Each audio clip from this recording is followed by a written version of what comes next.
Hello everyone, welcome to this unboxing video for Zombicide Green Horde, a standalone expansion to Zombicide Black Plague. The fantasy version of, well, Zombicide. So, this is a decent sized game.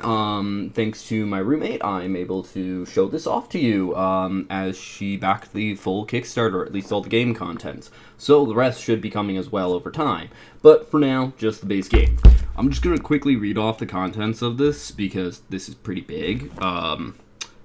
Not full detail, but 72 miniatures, 9 game tiles, 6 survivor dashboards, these, which, if they appear to be the same that were introduced in Black Plague, they're very nice for this game. 6 survivors, that's a little surprising, 6 dice, 48 trackers, there's 133 mini cards, and 68 tokens. This box contains a lot. It is pretty dense, but let's get to it. Gotta get that opening. So this is basically, as opposed to just fantasy, and I do mean high fantasy, so magic, not just medieval. This is, unlike Wolfsburg, which was zombie wolves and werewolves. Well, not really werewolves, but sort of, whatever the Obama wolf was. This is zombie orcs. Alright, here we go. First off, we've got the rulebook, which is really thick, like up there with, honestly, this might not be up there with like half of, Kingdom Death. It's got a nice summary on the back. Rules. Oh, this is rules and quests. Okay, that's what I was assuming by the thickness of this.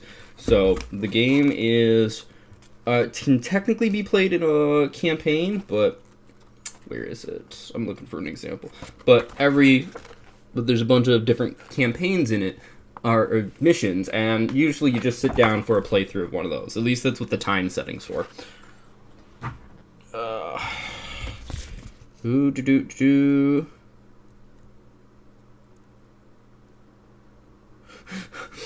Important. There's a notice in here. Important. These new Zombicide figures have broken formation and are fighting in different positions. Apply this sticker to the side of the box to help define their corresponding resting place. So, comes with a nice little thing to remind you where they go. And we've got a box in a box. Sounds like the miniatures. I'll get to that last so I can have the rest of this out of the way first. Then we've got some, what I'm assuming are nothing more than supports for packaging.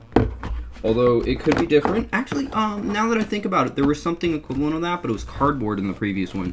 And it's so that the tiles will fit back in nicely without shifting around. So this time it's plastic and hollow. But we've got a bunch of boards here. Some of them are the actual player board, or playing boards, like this one. And the rest are punch-out tokens. Let's get this open and take a look. My guess is 1 or 2 of these are tokens. And this is all that's left else that's in the box outside of that smaller box. So either more tokens are in there or something odd, but we'll see. Because we've got 2 of these are tokens. So let's put those down for now. So first off, we've got the 9 boards. All double-sided. Very similar to the way they are in original Zombicide and Black Plague, where they're kind of 9 space boards. If you look carefully, you can see lines separating the outer tiles. But the indoor ones, a room is a single space. So if it's not separated by a wall or a door, whether or not it has a wall, it's just one space, which is really important for spawning rules or when putting out zombies. But then we've got 2 tile sheets that are exactly the same, although some of these pieces are different on one side or the other. I don't know what the blue and green zombie spawners are. And then we've got a couple different things. Oh, there's a slight difference that I can see. There's this here, which is both the exit token and I don't actually know what that is. That might actually be the first player token. Or, no, that's the crown. This game's always been a little odd on the first player token. We actually have used models for the longest time. A decapitated zombie head, and a rotted apple. That one's brand new, at least. And then the X's are generally markers and stuff, and I think this is meant to be like an anti-entry field or something. I don't remember. I think it existed in the others, but the larger tiles were also different, or the larger pieces like that were different on the two boards. So let's get these put back away as best I can.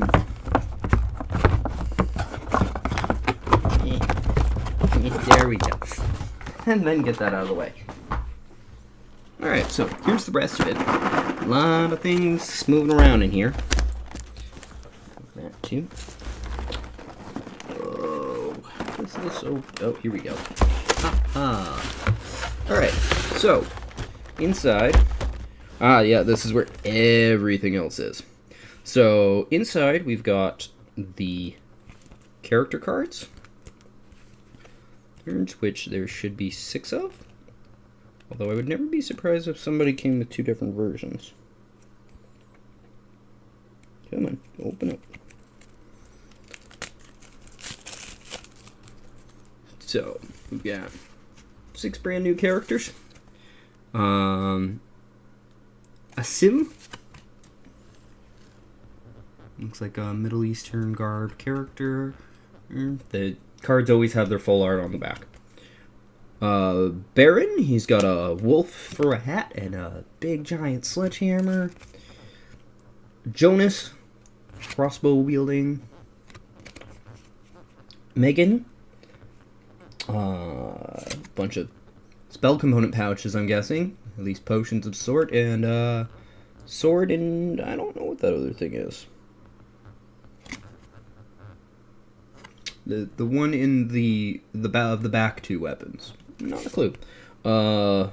Rolf kind of looks like Conan. As a quick note, a lot of their stretch goals, Kickstarter, extra stuff, characters are pop culture based. There's a Covfefe monster, let's put it that way, because the Kickstarter campaign was going on when Covfefe was set, and they made it their next stretch goal. And Selly looks kind of like I want to say a barbarian elf rogue? Races that are playable aren't really too clear in this in terms of the setting. Like, not everything, clearly not everything's human. There's a couple dwarves and a couple elves, whether or not some of them are drow or normal elves or similar, not sure. We've got markers. So you put your character model in one of these to determine the color, matching with these that are pegs that go in one of these. So this is the player board. It's got a nice XP tracker on the bottom with different sections, including a tiny one all the way on the end. That's basically levels and holes for tracking things. Health up here, place the hole your unused pegs, and then which abilities you've actually gained as you leveled. And then you actually have backpack slots, and you put cards here, your character card here, and a third one here if it's your specialty type, or your character's specialty type. And there should be 6 of these. Let's see here. Yep, 6 of them. These look pretty much the same. The graphic on the bottom looks slightly different. I think they're maybe a different tint than the ones from Black Plague, but yeah. Then we got 6 basic dice. The special Zombicide dice have a zombie head for a 1 and a torch for a 6, but these are just basic ones. And then we've got a bunch of small cards. These are usually equipment and spawning cards. So, yay, that opened real quick. Let's see here. Yeah, static electricity. We've got some basic weapons. What I'm assuming are the vault weapons. They're dark blue. Oh, Trebuchet is actually a card. They made a specific card, so when you go searching, you can find an and this one is Orc Walker instead of just normal And then looks like a bunch of generic stuff. Trying to get to the more unique items. Dwarven Hammer's new. Falcon, Ghost Sight. So yeah, most of these equipments, the red back ones, are ones you search for, or as you go around. Plenty of arrows, which used to be plenty of ammo. Oh, in the original. The original is a modern day zombie apocalypse, that's why. And magic is effectively guns. I didn't see any really strong weapons. I wonder if those were all Kickstarter ones. No, because my roommate only has the base version of, Black Plague. She didn't get all the Kickstarter stuff, but we have a friend who did. Okay, so the cards have a little extra plus sign on them this time next to it, but this is basically how the spawns work. Here, I'll get one that actually has something on all of them.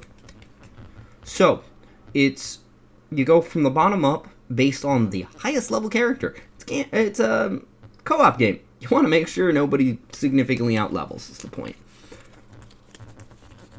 And that's pretty much how all of them are until you get to things like Orc Abomination. And yes, the Orc Abomination is on the bottom. Because it's that, hey, here's your punishment for leveling too slow. And then we've got the Orc Necromancer. Necromancers are kind of funny. Enter the Horde is new. I'm not even going to bother reading that. It's a lot of small text for new mechanics. Sorry. So, then we have the various models. They're all a nice pukish green tint instead of the gray that the originals are. They did this also in the original as the expansions came out, and similar-ish looking, like even remotely similar, which these aren't even zombies, came out. They changed their colors so that you knew which ones they were because they had different mechanics. But we have the characters. So here's that one with the crossbow. The woman with the dual-wielded weapons that I couldn't recognize the back one. The guy with a wolf for a hat, who apparently also has an axe in his other hand.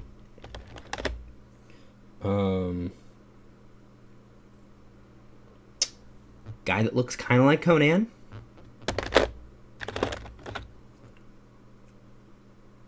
Middle Eastern garb. Even has, the type of hat you would see. And then elf chick.